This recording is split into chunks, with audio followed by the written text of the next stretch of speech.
What's up, YouTube, Facebook? It's Anthony from Meineke, Cinnaminson. This is Big Ron's 69 Camaro 383. I did this install, oh man, probably 8-10 years ago, and it had carbureted carburation system on here. We swapped it to the Holly Sniper fuel injection returnless system. The install went, very well. One complication that you may come across is the throttle bracket assembly. I don't know why they engineer it this way, but if you put this in the original position, which is on this bolt, it hits the throttle linkage. So I made up some brackets and spaced it off of the throttle body unit enough to clear the throttle linkage here so it doesn't bind. So if you guys are doing a Holly Sniper install, be prepared to have throttle bracket clearance issues.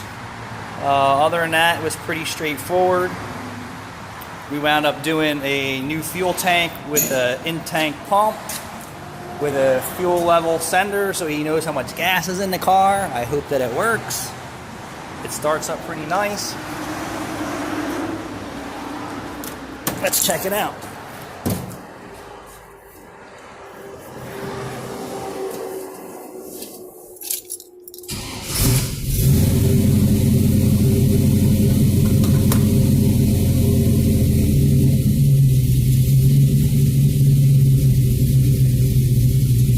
Pretty sick.